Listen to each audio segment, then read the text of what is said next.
지난주에 유대인까지 했습니다. 216쪽 세 번째 강신론자예요. 강신론자. 오늘날로 말하면 무당들이죠. 마귀에게 주문을 내어서 도움을 청하고 신접하는 자들이 바로 강신론자들이에요. 강신론자. 사무엘상 28장이 잘 나오죠.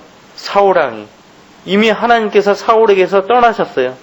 그리고 다윗에게 가신 것이에요. 모르는 거예요. 사울이. 필리스타인들이 쳐들어오고 있고 전세는 위급하고 백성들은 다 떠나가 버리고 하나님께 물을 선 자가 없는 거예요.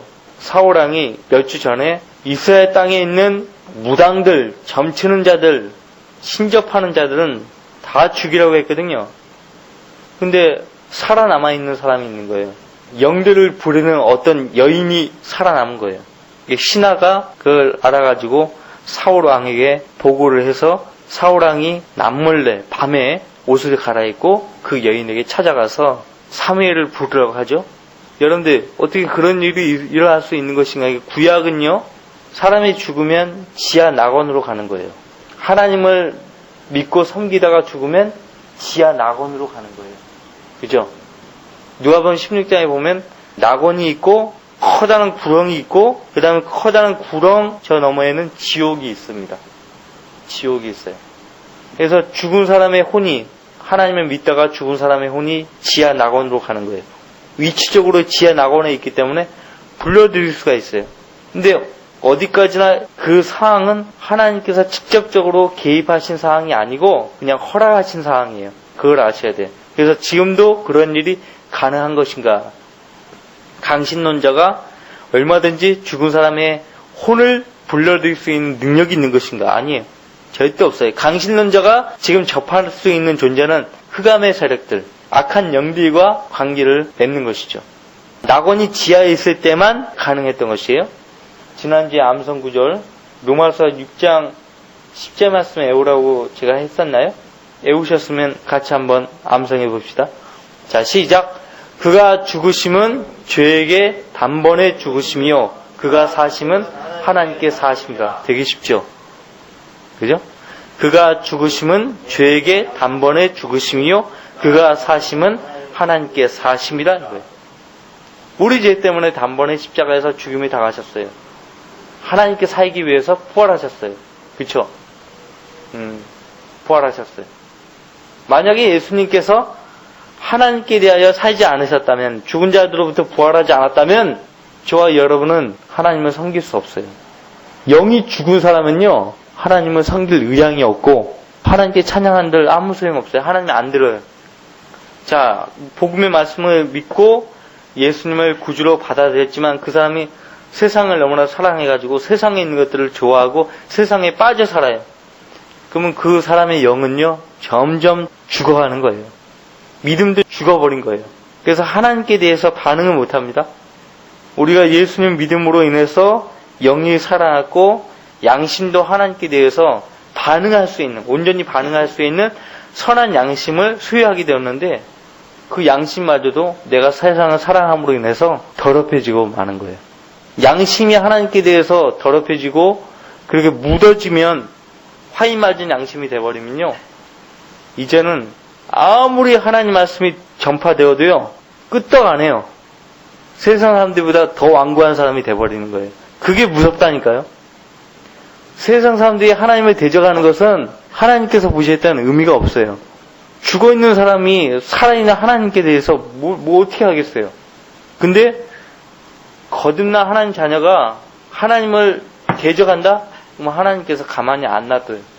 큰일 난다고. 그러니까 무서운 거예요. 왜 하나님은 우리가 두려워해야 하는지 아셔야 돼요. 아시겠어요? 규제 보시면 스스로를 강신론자라고 부르는 많은 사람들이 자신들은 성경을 믿는다고 주장한다. 그런 사람들은 사무엘상 28장 11절로 20절에서 사무엘이 사울에게 나타나는 장면을 많이 인용한다. 사무엘이 사울에게 진짜로 나타났음을 부정할 필요는 없다. 부르는 영에게 자문을 구한 결과 사울에게 어떤 결과가 닥쳤는지 제시해주면 된다. 여러분들 이 사무엘상 28장을 읽고 좀 의아해했을 것이에요. 제가 뭐라고 했죠? 당시 낙원이 지하에 있었기 때문에 가능하다는 것이에요. 사울이 어떤 상황에 있었는가를 하나님께서 우리에게 알게 하시기 위해서 이러한 상황들을 감추지 않고 기록하신 것이에요. 강신론자들을 다루는데 좋은 구절로는 역대기상 10장 13절로 14절이다. 그리하여 사울이 죽으니라. 이는 그가 주께 범한 죄 때문이었으니 그가 주의 말씀을 거역하여 지키지 아니하고 또 부르는 영을 지닌 자에게 조언을 구하여 그것을 묻고 주께 묻지 아니하였으므로. 사울이 왜 죽었는가? 그 이유를 밝히고 있죠. 하나님께 범한 죄 때문이다 이거예요. 주의 말씀을 거역해서 지키지 않았다. 그리고 무엇보다도 하나님께서 가증히 여기시는 부르는 영을 지닌 자에게 조언을 구했다 이거예요. 하나님께 조언을 구하지 않고 마귀의 사람에게 조언을 구한다? 이게 사울왕이 범한 죄예요. 죄의 싹선 사망이라고 했죠. 또 다른 구절로는 이사야서 8장 19절 20절이다. 그때에 그들이 너희에게 말하기를 부르는 영들을 지닌 자들과 엿보고 중얼거리는 마법사들에게 구하라 하리라. 백성이 자기들의 하나님께 구해야 되지 않겠냐? 산 자들을 위하여 죽은 자들에게 구하겠느냐? 율법과 증거에게라. 무엇에 대해서 구해야 한다고 말하고 있어요? 율법과 증거에게 구해야 한다. 만일 그들이 이 말씀에 따라 말하지 않냐면 이는 그들 안에 빛이 없기 때문이라. 여기서 빛은 조명이에요, 조명. 말씀에 대한 깨달음이 없기 때문에 하나님께 가서 구하지 않고 말씀에 구하지 않고 부르는 영들을 지닌 자들, 마법사들에게 조언을 구한다는 것이에요. 말씀이 없으니까 하나님을 신뢰하지 않는 무신론자들은 자기가 어려움에 닥쳤을 때 누구에게 찾아가 묻습니까? 점치는 자들. 무당에게 찾아가서 묻는 거예요. 응? 자, 요한일서 4장 2절로 3절도 사용하기에 좋은 구절이다. 어떤 소문에 의하면 목사들이 점치는 걸 배운다는 거예요. 점치는 거. 하나님께서 자기들에게 허락하시는 은사가 없기 때문에 카리스마가 없으니까 자기가 임의적으로 거짓 은사를 만드는 거예요. 하나님으로부터 은사를 못 받으니까 어떻게 해요? 어떤 목사는 마술하는 거 배웁니다. 마술. 전도 마술. 전도. 아이들을 불러 모아가지고 마술하는 거예요. 그래서 교회 나오라고. 어떤 목사는요, 침뜸 이거 하는 거, 고려 수지침 이런 거 배우러 다니고, 침뜸하는 거, 부항하는 거. 별거 다 있어. 상아뿔로 해가지고 막 이렇게 안마하는 거 배우고, 기가 막혀요, 기가 막혀요. 점치는 거 배워가지고 써먹고. 근데 그렇게 돼버린 거예요. 그거는 완전 수준 이하의 목사들이죠. 목사라고 할 수도 없죠. 그죠? 근데 요한일서 4장 1절로 3절 뭐라고 했어요? 모든 영을 다 믿지 말라고 했어요. 그 영이 하나님께 속한 영인지를 시험하라고 했어요. 데살로니가 후서 2장 9절로 12절도 유용하다.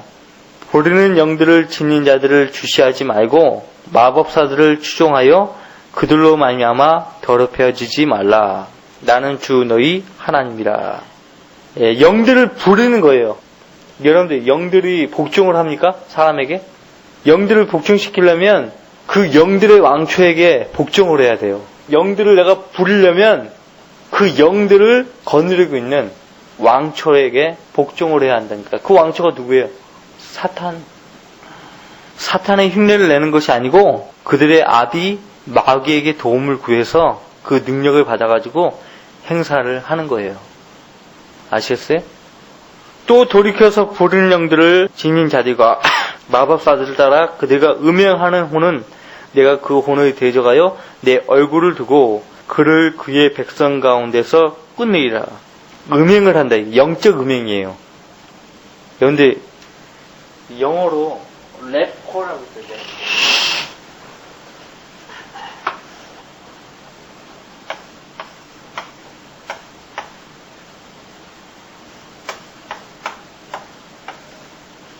영교라고 한다.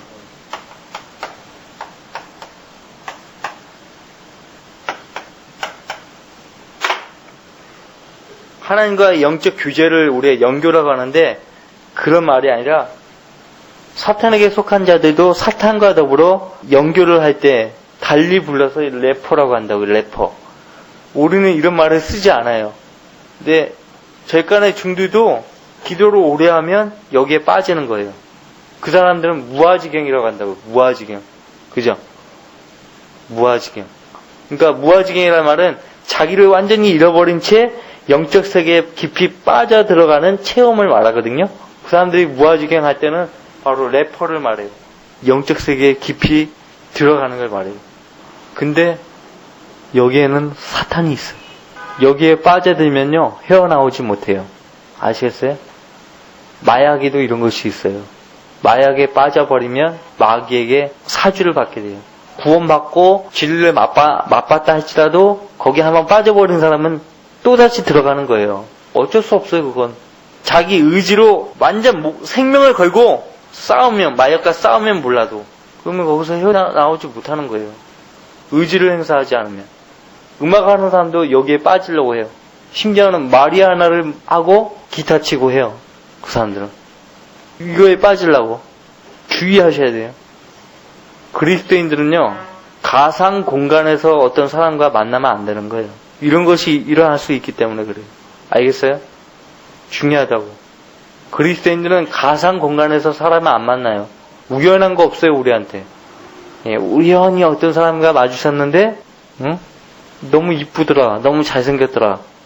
근데 또 우연찮게 또 만나네. 그 인연이 돼가지고 사귄다? 우린 그런 거 없어요. 우린 그런 거 없다니까요. 하나님의 교회가 안에 있는 것이 얼마나 중요한지를 아셔야 돼요. 거기 보세요. 자기 아들이나 자기 딸들을 불가운데로 지나가게 하는 자나 점치는 자나 때를 살피는 자나 마법사나 무당이나 마술사나 보리는 영들에게 묻는 자나 마법사나 강신술사를 너희 가운데서 보이지 않게 할지니라. 이는 이러한 일들을 행하는 모든 자들이 주께 가증함이 되미니 이러한 가증한 것들 때문에 주 너희 하나님께서 내 앞에서부터 그들을 쫓아내시리라.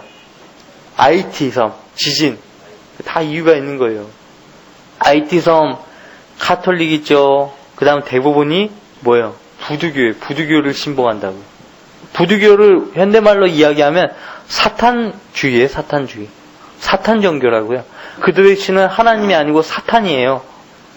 여러분들 그 할로윈 데이라고 하잖아. 할로윈 호박 그거 해가지고 막 거기에 눈, 코, 입 이렇게 무섭게 하고 할로윈 데이. 우리 저기 크루세이드 시리즈에 보면 다 나와 있어요. 부두교가 그렇게 해가지고 집집마다 호박 그거 하면 거기 있는 처녀 잡아가겠다는 거거든요. 처녀를 잡아가서 사탄에게 산채로 바치는 거예요. 하나님이 가장 싫어하는 거예요. 므낫세가 치대하기 시작할 때 12세였으며 그가 예루살렘에서 55년을 치대하였더라. 그의 어머니의 이름은 헥시바더라. 그가 주의 목전에 악을 행하여 주께서 이스라엘 자손 앞에서 쫓아내신 이방인의 가증함에 따라 행하였으니 또 그가 자기 아들로 불을 통과하게 하고 때를 살피며 마법을 사용하고 보리는 영들과 마법사들을 대하였으니 그가 주의 목전에 악을 많이 행하여 주를 경노케 하였더라. 이 구절들은 모두 영들에게 자문을 구하는 강신술사들과 무당들을 하나님께서 어떻게 다루시는지 보여주고 있다. 우리나라 무당들 얼마나 많아요. 엄청나죠? 무당들. 그쵸? 자격이 안 되는 무당도 있지만은 무당들이 많은 것이에요. 응? 그 무당들이 교회 안에 침투해가지고 목사짓을 하고 있어요. 부흥사라고 하는 사람들은 다 무당들이라고 보면 돼요. 무당들. 깡패들이에요, 깡패들. 도둑놈들. 세상에서 주먹질 날리다가 이제 힘 못 쓰니까 교회 와가지고 어디 목사 뭐 한다고. 그런 사람들이요. 하나님 무시에 대한 가증한 사람들이에요. 5번째, 220조. 5번째, 거짓 선지자들의 추종자들. 새로운 거짓 선지자들이 끊임없이 나타나고 있기 때문에 일일이 이름을 들어 검명하기 어렵다. 게다가 때로는 나타나는 것만큼이나 빠르게 사라지기도 한다. 그러나 이들의 대부분은 같은 방법으로 다루어도 된다. 첫 번째, 먼저 거짓 그리스도들과 거짓 선지자들이 나타날 것이라고 경고하였던 예수 그리스도의 말씀을 미혹당한 사람에게 제시하면 된다. 여기에 적절한 구절로는 마가복음 13장 22절 23절이 있다. 거짓 그리스도들과 거짓 선지자들이 일어나서 할 수만 있다면 택함 받은 사람들까지도 미혹하려고 표적들과 이적들을 보여주리라. 그러므로 너희는 주의하라. 보라, 내가 모든 것을 너희에게 미리 말하였노라. 병자들을 치유하고 다른 이적들을 행한다는 사실 때문에 거짓 선지자들의 대열에서 빠져나올 수 있다고 생각하면 오산이라는 점을 잘 숙지시켜야 한다. 오히려 그리스도께서는 거짓 그리스도들과 거짓 선지자들이 그런 일들을 행할 것이라고 분명하게 예언하셨다. 여러분들이 왜 성경을 공부하는지 아세요? 미혹당하지 않기 위함이에요. 여러분들이 성경을 모르면 미혹을 당하게 되어 있어요. 여화증이나 본명교나 구원파나 또 신천지, 오늘날 신천지 이런 사람들이 접근해가지고 여러분에게 말을 했을 때 여러분들 어떻게 이야기를 해줘야 될 거 아니에요. 한두 번 훈계를 해야 될 거 아니에요. 거절을 하더라도 훈계를 해야 된단 말이에요. 뭐 알아야 훈계를 하죠. 그죠? 당신은 그렇게 이야기하시는데 성경이 이렇게 말씀하십니다. 한두 구절로만 말하면 되는 거예요. 끝내면 된다고요. 근데 그 사람들 받아들이지 않겠죠? 그러면 그냥 뒤돌아서는 거예요. 거절하고 뒤돌아서는 거예요. 자, 마가복음 13장 22절로 23절 말씀 보시면 거짓 그리스도들과 거짓 그리스도들. 그리스도라는 말은 뭐예요? 기름 부음 받은 자라는 뜻이죠? 기름 부음 받은 자. 헬라어로 크리스토스가 그리스도예요. 히브리어는 메시아입니다. 메시아. 기름 부음 받은 자예요. 거짓 그리스도들과 거짓 선자들이 일어나서 할 수만 있다면 택함 받은 사람들까지도 미혹하려고 표적들과 이적들을 보여주리라. 그러므로 너희는 주의하라. 보라, 내가 모든 것을 너희에게 미리 말하였노라. 예수님께서도 예언자예요. 선지자예요. 미리 말하였노라. 미리 말하는 사역자들이 선지자들이에요. 예수님은 이 말씀을 하시면서 자신이 참된 선지자이심을 나타나신 거고, 자신이 간 뒤에는 반드시 거짓 그리스도들과 거짓 선지자들이 일어날 것이라고 미리 말씀해 주신 것이에요. 사도 바울도 마찬가지였어요.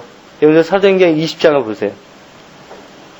교회사를 보면 사도들이 이제 다 순교당하죠. 순교당한 즉시 사도들이 세운 그 목회자들이라고 하는 사람들이 믿음의 길에서 이탈해버린 것입니다. 성경적인 믿음을 던져버린 것이에요. 항상 후대의 사람들이 망가뜨리죠. 예, 망가뜨립니다. 바른 전통을 이어나가야 할 사람들이 망가뜨리는 것이에요. 그죠? 사도행전 20장 보시면 28절부터 그러므로 너희 자신을 조심하고, 역시 조심하고 주의하라는 얘기죠. 모든 양떼에게도 그리하라.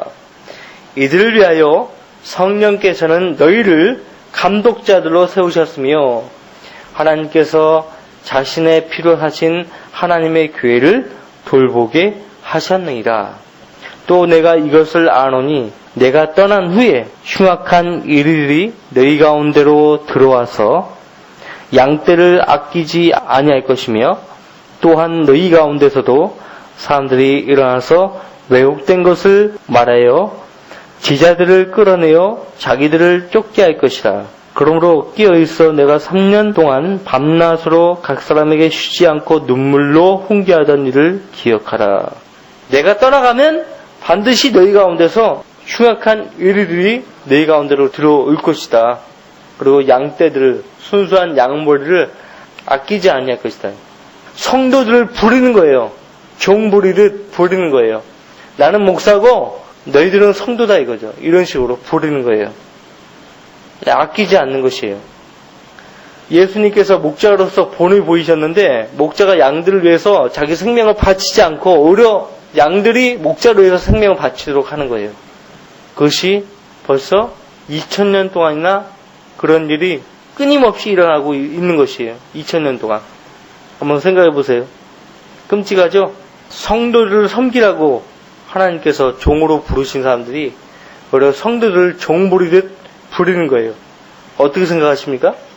자, 보십시오. 예언한 것이에요. 221조 두 번째, 그런 다음 거짓 선지자의 올가미에서 빠져나올 수 있는 다음 5가지 규칙을 제시하면 된다. 여러분들 잘못된 이단 교리에 빠져가지고 하나님이 세우신 종이 아닌데 착각하고 하나님의 종으로 그렇게 여기고 맹종하는 사람들을 보게 되면 여기에 있는 5가지의 말씀들을 여러분들 유념해 놨다가 그들에게 펼쳐서 읽어주세요.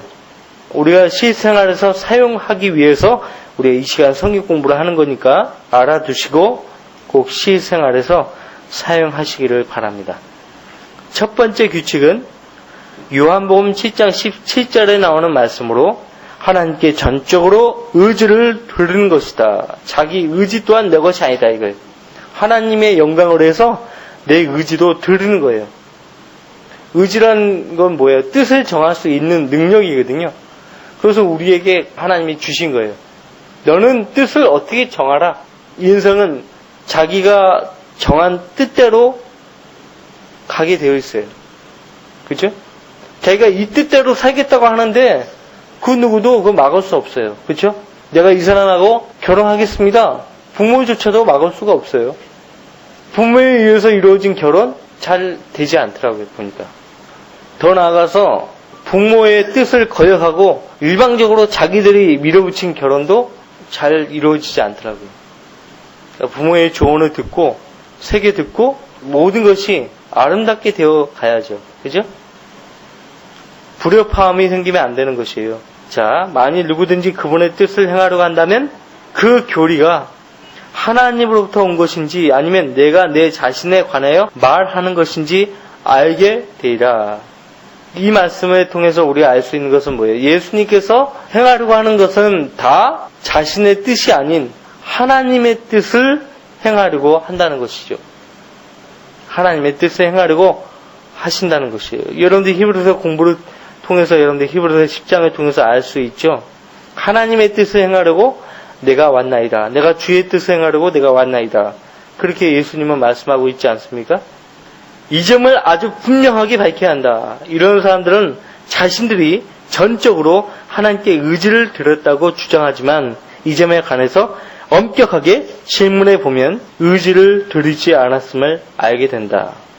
두 번째 규칙은 데살로니가 후서 3장 13절로 17절에 있다. 이 규칙은 하나님의 말씀을 주의해서 공부하는 것으로 자신을 선지자나 그리스도, 언약의 사자, 침례인 요한이나 그 밖에 다른 뭐라고 주장하는 사람들을 하나님의 말씀에 가르치는 바와 세심하게 비교해 봐야 한다. 거짓 선자들을 따르는 사람들은 일반적으로 성경 몇 구절만을 이용하며 성경 전체를 공부하지 않는다. 목사라고 하는 사람들이요, 자기 성도가 하나님 말씀에 그렇게 되어 있습니까? 하고 하나님 말씀에 이렇게 살펴보려고 하는데도 그거 못하게 하는 거예요. 근데 성경에도 나오잖아요. 베레아 사람들. 사도들이 하나님 말씀 전파하는데도 불구하고 그 말이 정말 하나님 말씀에 있는가?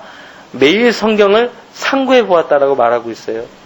정말 그 말이 하나님께서 하신 말씀인가? 아니면 저 목사라고 하는 사람이 그냥 자신이 지어낸 말인가? 확인해 볼 필요가 있잖아요. 그쵸? 무조건 믿는 것이 아니에요. 여러분들 데살로니가 후서 3장을 보세요. 3장 13절로 17절.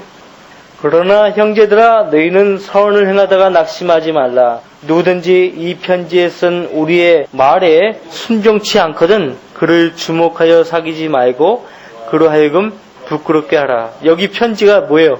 우리가 읽고 보고 묵상하고 따르는 신약 성경의 대부분을 이루고 있는 바울 서신들과 그 외의 서신들이에요. 서신들, 편지. 하나님의 영감으로 기록된 편지들이에요. 사실상 성경 전체가 그리스도의 편지예요. 사도 바울이 말했듯이 그리스도의 편지예요. 예수 그리스도께서 하나님의 자녀들에게 쓰신 편지가 성경이라고요. 그래서 이 성경에 순종치 않는 사람이 있거든 그를 주목하고 사귀지 말라 이거예요. 교제하지 말라는 거죠. 그로 하여금 부끄럽게 하라 그렇게 말하고 있어요. 그러나 원수같이 여기지 말고 형제로서 공고하라. 화평의 주께서 친히 너희에게 항상 모든 일에 화평을 주시기를 원하노라. 주께서 너희 모두와 함께 하시기를 바라노라. 17절 말씀 뭐라고 되어 있어요? 나 바울은 친필로 문안하노라. 이는 편지마다 표가됨으로 이렇게 쓰노라. 바울이 이 서신 외에도 여러 서신을 썼다는 증거의 말이죠. 그죠? 여러 서신을 쓴 것이에요. 나 바울은 친필로 문안하노라. 이런 편지마다, 이 외에도 더 많은 편지가 있다는 얘기죠. 편지마다 표가 되므로 이렇게 쓰노라. 한번 생각해 보세요. 이 서신을 직접 받아본 성도들이 얼마나 기뻤을까요? 얼마나 기뻤을까요? 그들은 그 편지가, 자기들이 받은 그 편지가 신약 성경의 일부가 될 줄은 꿈에도 몰랐을 거예요. 그죠? 초대교회 성도들은 자기들이 사도들로부터 받은 그 편지가 신약 성경의 일부가 될 줄은 몰랐을 거라고요. 하지만 예수 그리스도께 직접 세움받은 하나님의 종들 아닙니까? 그들이 자기들을 위해서 쓴 편지 아닙니까? 그러니까 얼마나 그 편지들을 소중히 여겼겠어요. 그렇죠? 모름지기 그들은 하나같이 그 편지가 그냥 인간에 의해서 써진 것이 아니고 성령 하나님에 의해서 영감을 받아 기록된 말씀이라는 것은 기본적으로 알았을 것이에요. 그래서 사도들의 편지를 구약 성경과 동일한 권위를 지닌 하나님 말씀으로 여겼을 거라고요. 그렇기 때문에 그 후대에 성경으로 되어서 우리 손에까지 전수된 것이에요. 근데 거짓 선지자들을 따르는 사람들은요, 일반적으로 성경 몇 구절만을 이용하며 성경 전체를 공부하지 않아요. 그들이 공부한다고 해도요, 내 말 잘 들어보세요. 그들이 공부한다고 성경 공부 열심히 한다고 하지만요, 자기들이 처음부터 선정한 몇몇 구절을 위해서 공부하는 거예요. 이 성경 구절, 몇 구절, 그거를 입증하기 위해서요, 성경 전체를 공부를 하는 것 뿐이지, 성경 전체를 알고자, 정말 공부하고자 성경을 갖다 놓고 공부하는 거 아니에요. 그러니까 자기들이 선정한 몇몇 구절 있잖아요. 그 교리. 그 교리를 갖다 놓고 그걸 입증해서 성경을 공부하는데 맞아 떨어지지 않는 구절들이 있단 말이에요. 어울리지 않는 구절들을 발견하게 된다고요. 그러면 그 어울리지 않은 구절마저도 억지로 해석을 하는 거예요. 억지로 갖다 붙이는 거예요. 그래서 자기 교리화하는 거예요. 이것이 이단들이 하는 것이에요. 여러분들, 우리 성경대로 있는 교회들이 붙들고 있는 특정 교리가 뭔지 아세요? 우린 특정 교리가 없어요. 우리는 창세기 1장 1절부터 요한계시록 마지막 절까지 다 믿는 사람이에요. 어떤 특정 구절이 없다니까요. 침례교회라고 하니까 침례라는 단어만 붙들고 있는 사람들로 생각하는 사람들이 있는데 그게 아니죠. 우리가 말하는 침례교회라는 얘기는 로마 카톨릭의 교리와 그들이 실행하는 의식과 그들이 믿고 있는 모든 것에 반대한다는 표식이에요. 실제로 중세 암흑기 동안에 그들이 가장 멸시하고 증오했던 사람들이 종교개혁자들도 증오했지만은 종교개혁자들보다 더 중요한 사람들이 성경대로 읽는 침례교도예요. 침례교도. 우리가 침례교도다 이런 말은 로마 카톨릭과 종교개혁자들이 붙여준 말이에요. 그 점에 있어서는 여러분들과 따로 시간을 내서 공부를 할 것입니다. 여러분들 반드시 아셔야 돼요. 자, 보세요. 구원을 받지 않은 사람은 결단코 침례를 받을 수 없고, 구원받은 사람이 세례를 받다 할지라도 그거는 성경적인 것이 아니기 때문에 침례를 다시 받아야 한다. 바로 이것 때문에 베프티스트, 신내교인이라는 말이 붙은 거예요. 간단하게 설명해 드린 거예요. 자, 나중에 자세하게 설명해 드릴 거예요. 자, 거기 세 번째 규칙 보세요. 221쪽. 야고보서 2장 5절로 7절에 나오는 것으로 하나님께 지혜를 구하는 기도를 드리는 것이다. 너희 중에 누가 지혜가 부족하면 모든 사람에게 아낌없이 주시고 꾸짖지 아니하시는 하나님께 구하라. 그러면 그분께서 주실 것이라. 오직 믿음으로 구하고 아무것도 의심하지 말라. 의심하는 자는 마치 바람에 밀려 요동하는 바다 물결과 같으니 그 사람은 주께로부터 어떤 것이든 받으리라 생각하지 말라. 의심하는 사람은 기도할 필요가 없다. 기도해서는 안 된다. 그렇게 말하고 있어요. 지혜가 부족해요. 아는 것이 없어요. 또 아는 진리의 지식의 말씀을 가지고 있다 하더라도 그 말씀에 따라 순종하지 못하는 거예요. 실행할 수 있는 능력, 자기가 아는 지식을 실행할 수 있는 능력이 바로 지혜예요. 아시겠어요? 그래서 우리가 기도해야 될 제목이 지혜라고요. 남들에 비해 아는 것이 많다고요. 성경을 많이 안다니까요. 아는 것은 많은데 자기가 아는 말씀에 따라 실행할 능력이 부족한 사람들이 있어요. 바로 사도 야고보는 그 지혜를 위해서 기도하라고 말하고 있어요. 복음을 어떻게 전파하는지 아는데 실제 사람과 마주하면 잘 말을 못해. 그 사람은 예수 그리스도 앞으로 인도를 못해. 지혜가 필요한 사람이에요. 지혜를 놓고 기도해야 돼요. 그죠? 하나님을 섬길 때, 하나님의 일을 할 때 하나님께서 공급하시는 영역과 지혜가 없이는 못하는 거예요. 물론 기도할 때는 222쪽 하나님의 인도하심을 기꺼이 따르고자 하는 마음으로 진지하게 기도해야 한다. 인도해 달라고 기도는 많이 하는데도 여전히 미혹당하는 이유는 진지하게 기도하지 않기 때문이다. 지금 교회 다니는 사람들이 다 여기에 해당되는 거예요. 인도를 위한 기도를 하는데 여전히 미혹당해요. 교회를 바꾼다니까요.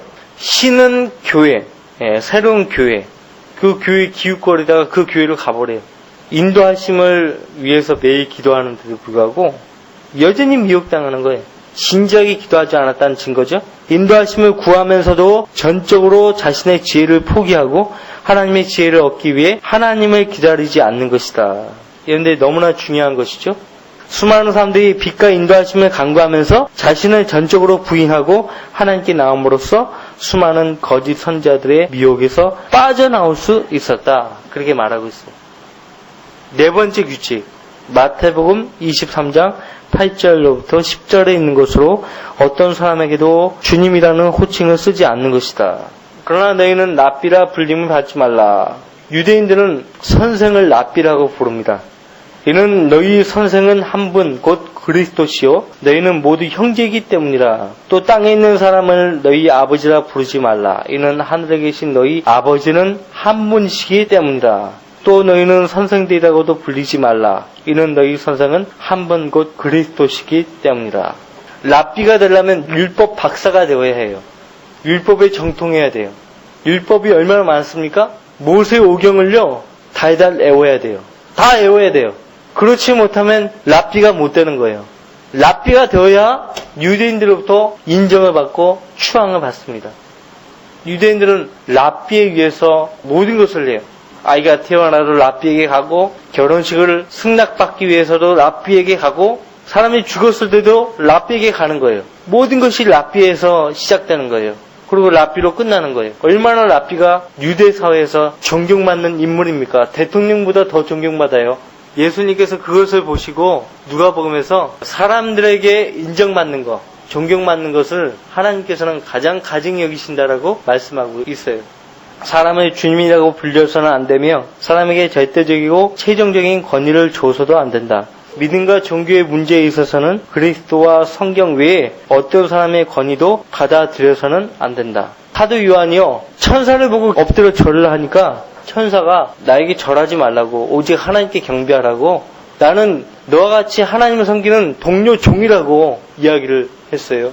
천사들도 그러한데 하물며 사람들이, 천사들보다 조금 낮게 지어진 사람들이 어떻게 존중을 받고 존경을 받으려고 해야 합니까? 그렇죠? 이 점을 잘 생각해 봐야 한다. 왜냐하면 이 점을 오인해서 많은 사람들이 객길로 가서 자신의 잘못된 가설로 사람들을 송두리째 삼켜버리기 때문이다. 가설은요, 사람들로부터 존중받는 마음에서 비롯돼요. 이단, 교리도 사람들로부터 존중받는 마음에서 비롯되는 거예요. 불교의 교리도 마찬가지예요. 부처가 사람들부터 추앙받기 위해서 자기가 스스로 스승이 된 것은 아니에요. 그 사람은 인간적으로 보면 나은 사람이었어요. 사람들이 따라다니는 거예요, 사람들이. 다윗도 그런 경험을 했어요. 다윗도 수레아의 아들들 때문에 굉장히 어려웠어요. 수레아의 아들들이 뭐 다윗을 위한다고 하지만요, 사실상 다윗 입장에서 보면 자기를 위한 것이 아니었거든요. 항상 그런 사람들이 있어요. 우리나라 역대 대통령 가운데 이승만 대통령에게는 누가 있었죠? 이기봉. 박정희 대통령에게는 누가 있었어요? 차지철. 문제예요. 그 사람들은 대통령을 위한다고 하지만 사실상 대통령 입장에서는 아니오시다야, 아니오시다. 진짜 없으면 좋겠어. 다윗에게도 그런 사람들이 있었어요. 근데 사람들이 그 사람을 그렇게 만들어버리는 거예요. 부처도 그렇게 돼버린 거예요. 그러니까 부처의 입에서 인류를 미혹하는 말들이 나오게 된 거예요.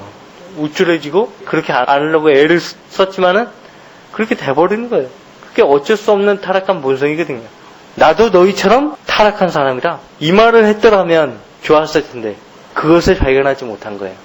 그런데 내가 타락한 사람이다 이거를 발견할 정도라면 대단한 사람이에요.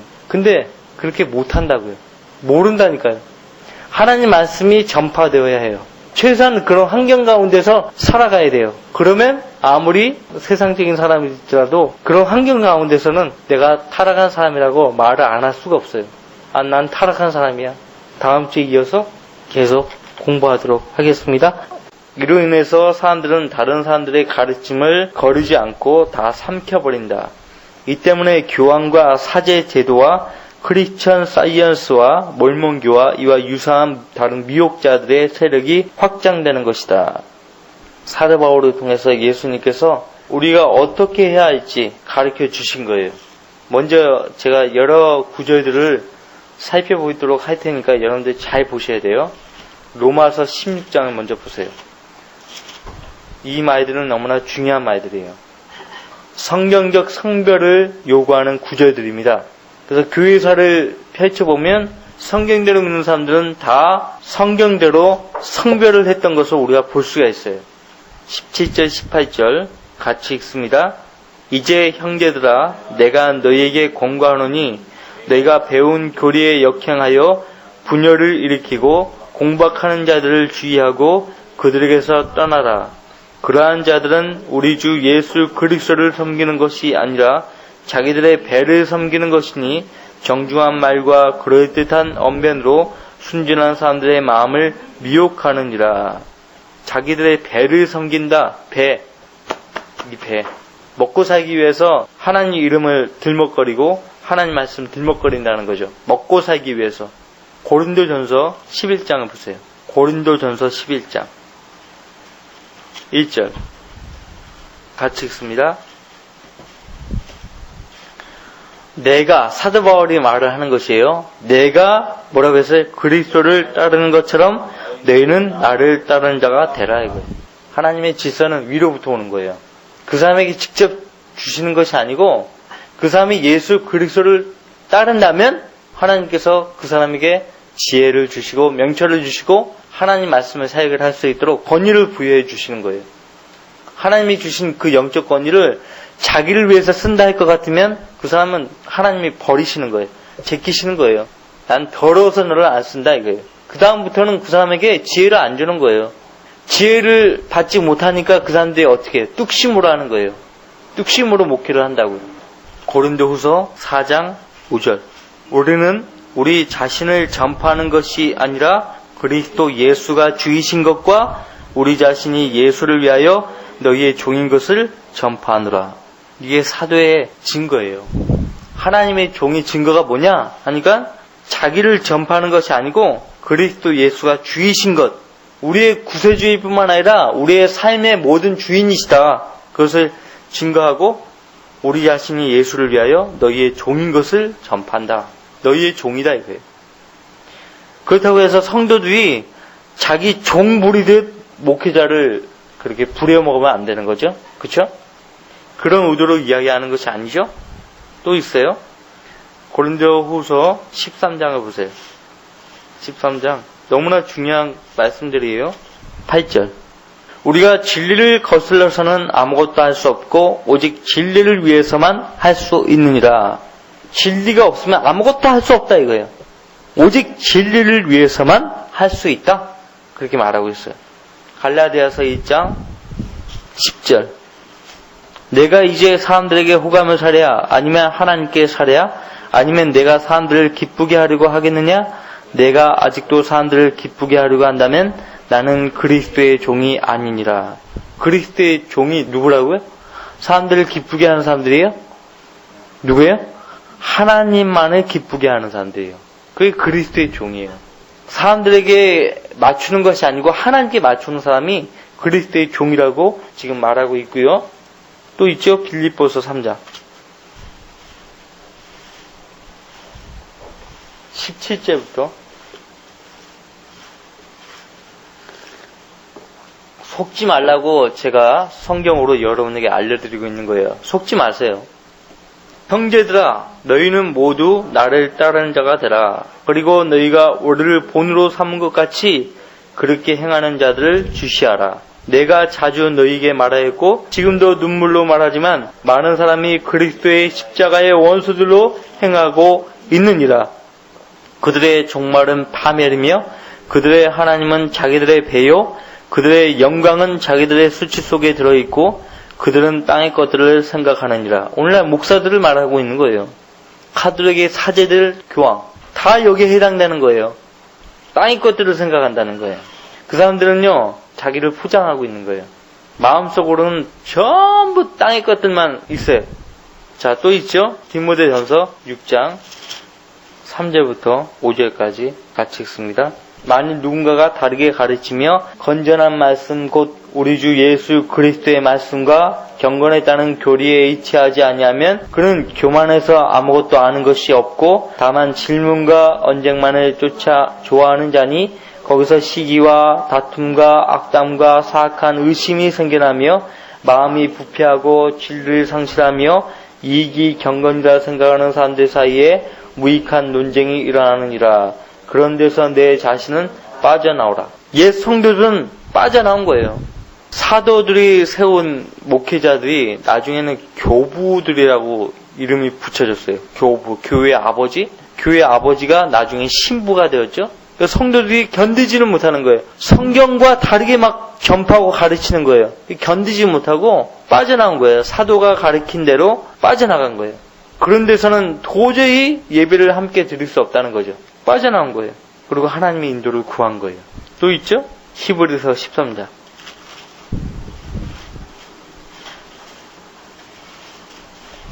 17절 17절 너희를 다스리는 자들에게 순종하며 복종하라. 그들은 너희 혼들을 위해 깨어있기를 자기들이 마땅히 설명해야 할 것처럼 하느니라. 그들로 기쁨으로 하게 하고 슬픔으로 하지 않게 하라. 이는 그것이 너희에게 유익이 없습니다.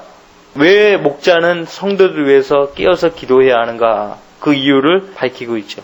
성도들이 잘못되면 목자의 책임이에요. 목자가 이제 주님 앞에 섰을 때 그 성도들 개개인을 위해서 보고를 해야 되는 거예요. 설명을 해야 되는 거예요. 그가 왜 그렇게 되었는가에 대해서 목자가 주님 앞에 섰을 때 설명을 해야 하는 것이에요. 얼마나 무서운 특권을 가진 것입니까? 자, 베드로후서 2장 1절 3절까지. 그러나 백성 가운데도 거짓 선자들이 있었던 것처럼 너희 가운데도 거짓 교사들이 있으리라. 그들은 저주받을 이단들을 비밀리에 불려들어서 자기들을 사신 주를 부인하기까지 하며 급격한 파멸을 스스로 불러들이느니라. 또한 많은 사람들이 그들의 파멸의 길을 따르니 그들로 인하여 진리의 길이 비방을 받을 것이라. 그들은 탐욕을 품고 지어낸 말로 너희에게서 이득을 취하리니 이제 그들의 심판은 예로부터 지체하지 않으며 그들의 멸망은 조이지 아니하느니라. 이 땅에 살면서 이러한 일이 이루어지고 있고 우리가 들림받게 되면 더 강력한 미혹으로 거짓 교사들이 판을 칠 것이에요. 그래서 택함받은 유대인들을 미혹하려고 할 거예요. 짐승의 현상 경배하는 거 우상숭배 아니야. 괜찮아. 괜찮다니까. 메시아라고. 기름 부음 받은 메시아니까 당연히 경배해야 하지 않겠어? 하고 거짓 교사들이 유대인들뿐만 아니라 온 세상 사람들을 미혹하는 거예요. 대환란 때. 환란 서신이에요. 제가 누누이 이야기하죠. 히브리서부터 계시록까지는 대환란에 일어날 일들이에요. 그들이 구원을 받았지만은 두 부류예요. 유대인들 가운데. 예수님을 믿고 구원 받았지만은 그 받은 구원을 잃어버리지 않게 해서 견뎌내야 하는 거예요. 기본적으로는. 근데 그들 가운데서도 아직 예수님을 그들의 구세주로 받아들이지 않은 채 있는 사람들이 있어요. 그 사람들의 구원은 예수님을 받아들여야만 시작되는 것이죠. 그 두 대상으로 히브리서부터 계시록까지 그 대상들을 위해서 쓰여진 것이에요. 그래서 어떤 경우는 아예 구원도 받지 않은 유대인들에게 해당되는 말씀이 있고 어떤 말씀들은 구원 받았지만 그 구원을 잃어버릴 수 있기 때문에 경고하는 그런 말씀들이 더 많죠. 그러니까 베레아 성도들처럼 돼야 돼요. 사도행전 17장에 사도 바울과 여러 사도들이 말씀을 전파하는데 전심으로 그 말씀들을 받아들이고 매일 그러한가 하고 성경을 상고했다라고 하지 않아요? 그죠? 매일 성경을 상고하는 거예요. 사도라고 하는 사람들이지만은 정말 하나님께서 보내신 사람들이고 하나님께서 들어 쓰시는 사람인가? 그리고 저들이 전파하는 말씀이 정말 하나님의 입에서 나온 말씀인가? 매일 성경을 상고했다고 하지 않아요? 그때의 그 성경은 신약 성경이 아니고 구약 성경이었죠. 그러니까 사도들도 구약 성경을 가지고 강론을 한 것입니다. 더불어서 예수님께 직접 들은 말씀들을 전파했고요.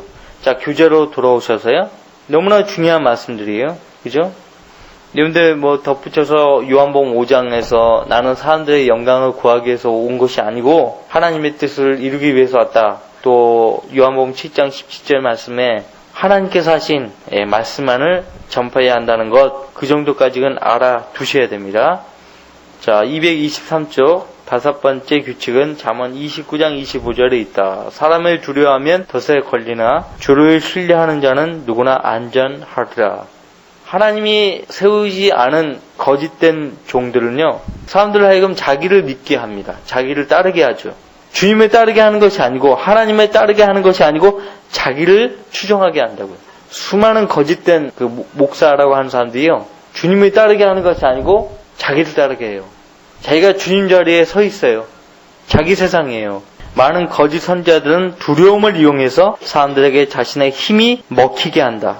반신반의한 상태에서도 그 집단을 떠나면 병이 들거나 다른 형태의 저주가 임할까봐 두려워한다.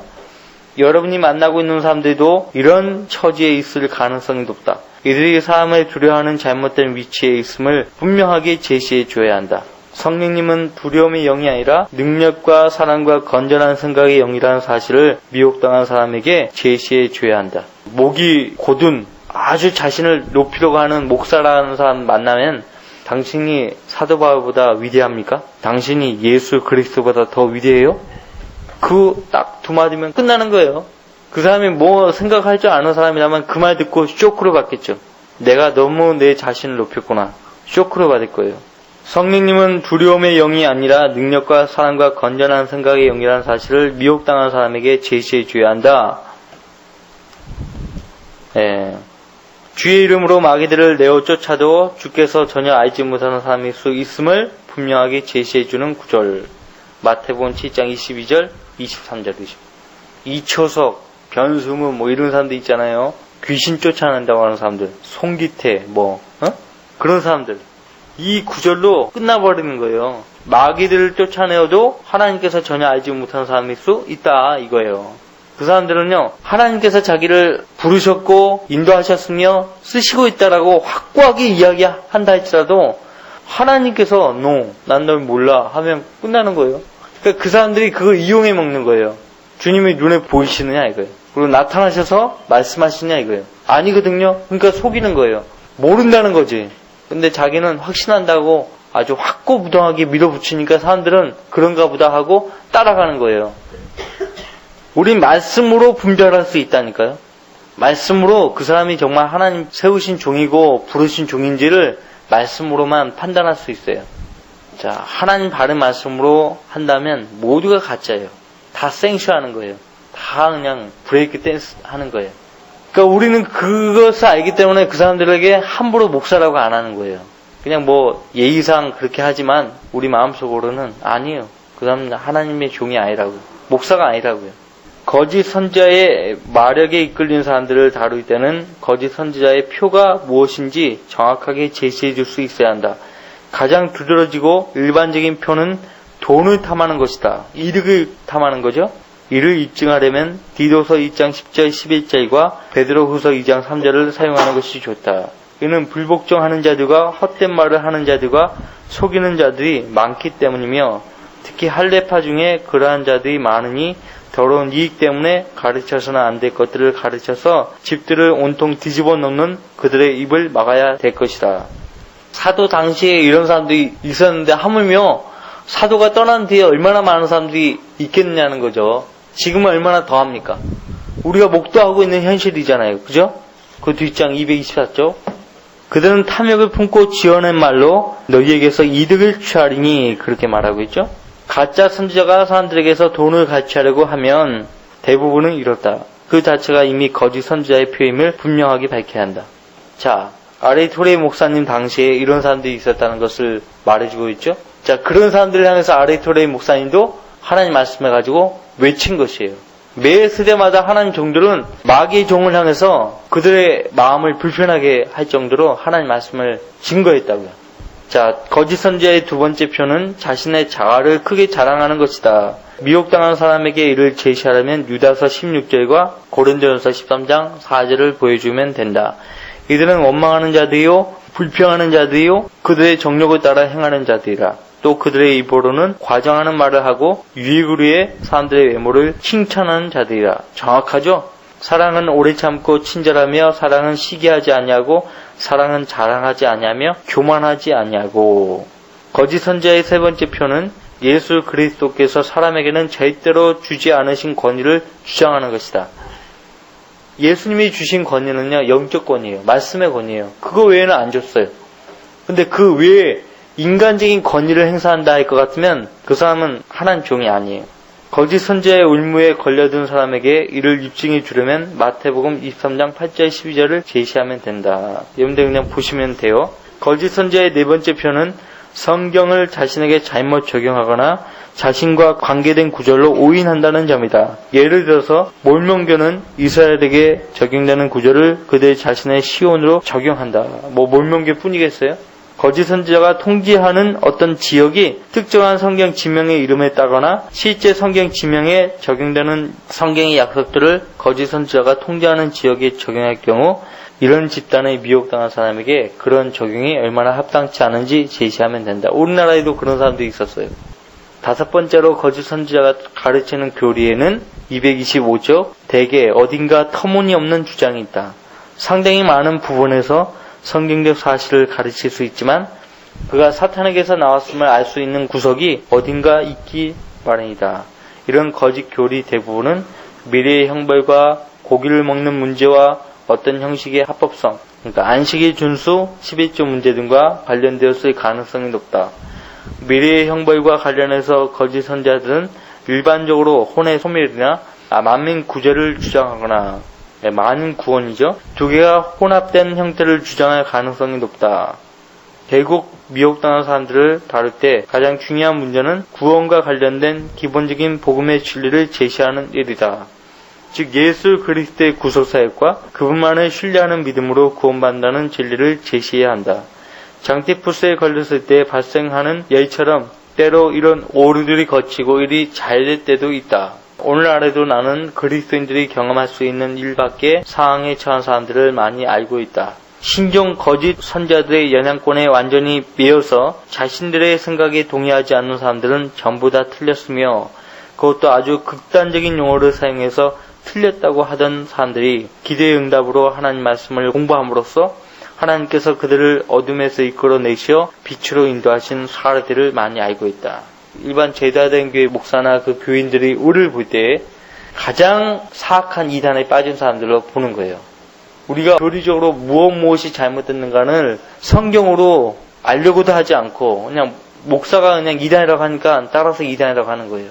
저와 여러분은 충분히 알아야 돼요. 여호와 증인이 무엇이 잘못되었고 로마 카톨릭이 무엇이 잘못되었고 칼빈주의자가 무엇이 잘못되었고 감리교인들이 무엇이 잘못되었는지 성경적으로 반드시 아셔야 돼요. 알아야 돼요.